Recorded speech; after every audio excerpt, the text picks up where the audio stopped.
ಒಂದು ವಿಡಿಯೋ ಮಾಡಿ ಹಾಕ್ತಾರೆ. ನಮ್ಮ ಜಿಲ್ಲಾ ಮುಖಂಡರಲ್ಲಿ ನಮ್ದೊಂದು ವಿನಂತಿ, ಅವ್ರು ಹಾಕ್ತಕ್ಕಂಥ ವಿಡಿಯೋನ ಒಂದು ಸಾರಿ ಅಲ್ಲ 2 ಸರಿ ಕೇಳಿ. ಯಾಕಂದ್ರೆ ನಿಮ್ಮನ್ನ ಕೇಳೋದು ಜಿಲ್ಲೆಯಲ್ಲಿ ಬಹಳ ಜನ ಇದೆ. ಏನಾಯ್ತು ಜವಾಬ್ದಾರಿ ಹೊಣೆಗಾರಿಕೆ ನಮ್ಮೆಲ್ಲ ಅದು ತಮಗೆಲ್ಲ ಗೊತ್ತಾಗ ಮಂದಟ್ಟಾಗ ರೀತಿಯಲ್ಲಿ ಹೇಳಿ ಎದ್ದೇಳಿ ಕಲಿಯಿರಿ, ಕಲಿಸಿರಿ, ಸಂಘರ್ಷ ಸಂಘಟನೆ ಈ ಹಲವಾರು ವಿಚಾರಗಳನ್ನ ಅವ್ರು ಹೇಳ್ತಾರೆ. ಅದು ವಿಡಿಯೋ ಮೂಲಕ ತಮಗೆಲ್ಲ ತಲುಪುತ್ತೆ. ಯಾಕೆಂದ್ರೆ ಅವರು ವಾಯ್ಸ್ ಸ್ವಲ್ಪ ಕಡಿಮೆ ಇರೋದ್ರಿಂದ, ಯಾಕಂದ್ರೆ ಈ ಹೋರಾಟ ಮಾಡಿ ಅವ್ರಿಗೂ ಸ್ವಲ್ಪ ವಾಯ್ಸ್ ಕಡಿಮೆ ಇದೆ. ಹಾಗಾಗಿ ಬರುವ ಪ್ರತಿ ವಾರಕ್ಕೊಂದ್ಸರಿ ಅವ್ರ ವಿಡಿಯೋ ಬರುತ್ತೆ, ಮತ್ತೆ ಪ್ರತಿ ಮೀಟಿಂಗ್ಗೂ ಸಹ ವಿಡಿಯೋ ಬರುತ್ತೆ. ಅದನ್ನ ತಾವೆಲ್ಲ ಕೂಲಂಕುಷ ಕೇಳಿ ಎಲ್ಲ ಸದಸ್ಯರಿಗೆ ತಿಳಿಸುವಂತ ಜವಾಬ್ದಾರಿ ಎಲ್ಲ ಮುಖಂಡರು. ಯಾಕಂದ್ರೆ ಇದೆಲ್ಲರೂ ಮುಖಂಡರು, ಎಲ್ಲರೂ ಸದಸ್ಯರಲ್ಲ, ಇದೆಲ್ಲ ಇರೋರೆಲ್ಲ ಮುಖಂಡ್ರಿ. ಸದಸ್ಯರಿಗೆ ನಮ್ಮ ಜವಾಬ್ದಾರಿನ ತಿಳಿಸೋದು ನಮ್ಮ ಕರ್ತವ್ಯ. ಹಾಗಾಗಿ ರಮಾಕಾಂತ್ ಸಾಹೇಬರು ನಮ್ಮನ್ನು ಉದ್ದೇಶಿಸಿ ಮಾತಾಡ್ತಾರೆ. ನಮಸ್ಕಾರ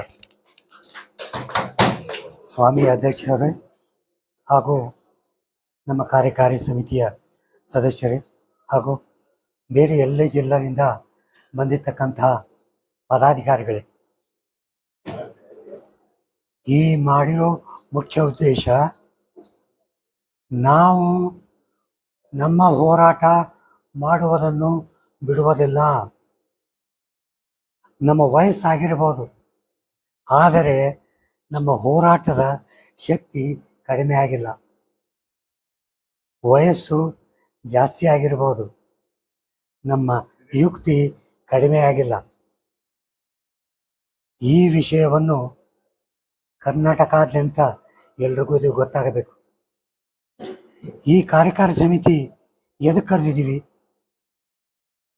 ಪ್ರತಿಯೊಬ್ಬರೂ ಏನೇನು ಕೆಲಸ ಮಾಡಬೇಕು, ಬರೀ ರಾಜ್ಯದಲ್ಲಿ ಸ್ಟೇಟ್ ಸೆಕ್ರೆಟರಿ ಅಷ್ಟೇ ಮಾಡಿದರೆ ಕೆಲಸವಾಗಲ್ಲ. ಜಿಲ್ಲೆಗಳಲ್ಲೂ ಕೂಡ ಕೆಲವು ಕೆಲಸಗಳನ್ನು ಮಾಡೋದಕ್ಕೆ ಇವತ್ತು ಮೀಟಿಂಗ್ ಕರೆದಿರೋದು. ಜಿಲ್ಲೆಯಲ್ಲಿ ಸೆಕ್ರೆಟರಿ ಇದ್ದೀರಿ, ಪ್ರೆಸಿಡೆಂಟ್ ಇದ್ದೀರಿ, ಟ್ರೆಸರರ್ ಇದ್ದೀರಿ. ನೀವು ಮಂತ್ಲಿ ಮೀಟಿಂಗ್ ಮಾಡಬೇಕು. ನೀವು ಜನರಿಗೆ ನಾವು ಮಾತಾಡ್ದಂಗೆ ಹೇಳಬೇಕು. ನೀವು ವರ್ಕಿಂಗ್ ಕಮಿಟಿ ಮೀಟಿಂಗು ಮಾಡಬೇಕು. ಆವಾಗ ನಮ್ಮನ್ನು ಕರೆದಾಗ ಲಿಡ್ಕರ್ ಇದೆ, ಬೆಬಲ್ ಇದೆ, HAL ಇದೆ, ITI ಇದೆ, ಶುಗರ್ ಫ್ಯಾಕ್ಟ್ರಿಗಳಿದೆ, ಸಾಕಷ್ಟು ಸಂಘಟನೆಗಳಿದೆ. ಆ ಸಂಘಟನೆಗಳನ್ನು ಸ್ಟ್ರಾಂಗ್ ಮಾಡಿ ನಾವು ತಯಾರಿ ಮಾಡಿದಾಗ ಯಾವುದೇ ಸರ್ಕಾರವನ್ನು ಅಳ್ಳಾಡಿಸ್ಲಿಕ್ಕೆ ನಮ್ಮಲ್ಲಿ ಶಕ್ತಿ ಬರುತ್ತೆ. ಸರ್ಕಾರ ಯೋಚನೆ ಮಾಡ್ತಿರ್ಬೋದು ಇವ್ರು ಏನು ಮಾಡಕ್ಕೆ ಸಾಧ್ಯ ಇಲ್ಲ ಅಂತ.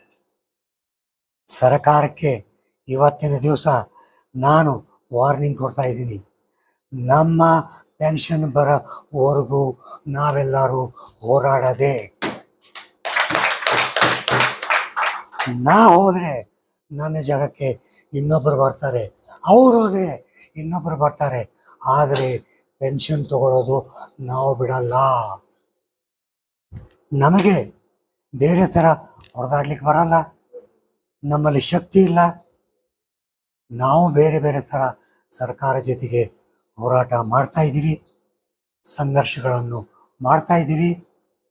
ಎಷ್ಟೋ ವಿಷಯಗಳನ್ನು ಸ್ವಾಮಿಯವರು, ನಂಜುಂಡೇಗೌಡ ಅವರು ಹೇಳಿದ್ದಾರೆ. ನಾನು ಕೆಲವು ವಿಡಿಯೋಗಳನ್ನು ರಿಲೀಸ್ ಮಾಡಿದ್ದೀನಿ ಸ್ಟ್ಯಾಟಿಸ್ಟಿಕ್ಗಳ ಬಗ್ಗೆ. ಕೇಳ್ರಿ, ನಾನು ಯಾಕೆ ಮಾಡಿದ್ದೀನಿ ಅಂದರೆ ಆ ವಿಡಿಯೋಗಳನ್ನು ನೋಡಿ ನಿಮ್ಮಲ್ಲಿ ಕೂಡ ಒಂದು ಸ್ಫೂರ್ತಿ ಬರಬೇಕು. ನೀವು ರಮಾಕಾಂತ್ ನರಗುಂದ ಆಗ್ಬೇಕು, ನೀವು ಸ್ವಾಮಿ ಆಗ್ಬೇಕು, ನೀವು ನಂಜುಂಡೇಗೌಡ ಆಗ್ಬೇಕು. ಆವಾಗ ನಿಮ್ಮ ಡಿಸ್ಟಿಕ್ ಸ್ಟ್ರಾಂಗ್ ಆಗುತ್ತೆ. ನಾನು ಬಂದೆ, ಬೆಳಗ್ಗೆ ಬಂದ ತಕ್ಷಣ ಒಬ್ಬರು ಕೇಳಿ, ಏನು ಸರ್ ಏನು ಮಾಡಬೇಕು? ನೀವು ಹೇಳ್ಬೇಕು. ನೀವು ಹೇಳ್ಬೇಕು ಸರ್, ನಾ ಹೇಳಬಾರ್ದು. ಯಾಕೆ ಗೊತ್ತಾ?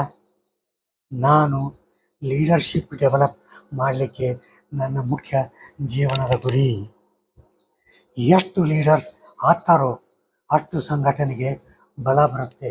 ಸಂಘಟನೆದು ಸ್ಟ್ರೈಕ್ ಸ್ಟಾರ್ಟ್ ಆದರೆ 2013 ಅವ್ರಿಗೆ ಒಂದು ಹೈಕೋರ್ಟ್ ವಿದೇಶ ಬಂತು.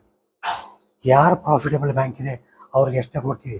ಅವಳು ಇಲ್ಲ, ನಮ್ಗೆ ಹಂಗೆ ಬೇಕಾಗಿಲ್ಲ, ಕೊಟ್ಟು ಎಲ್ಲರಿಗೂ ಕೊಡಬೇಕು. ಆಮೇಲೆ 2014 ಎಲ್ರಿಗೂ ಕೊಟ್ಟರು. ಆದರೆ ಅವ್ರಿಗೆ ಅರಿಯರ್ಸ್ ಕೊಡಲಿಲ್ಲ. अब ये लाइन साथ में बोलेंगे। 7 दशक की गौरव गाथा जगती को बतलाएंगे, जगती को बतलाएंगे। ईश्वरीय है कार्य हमारा,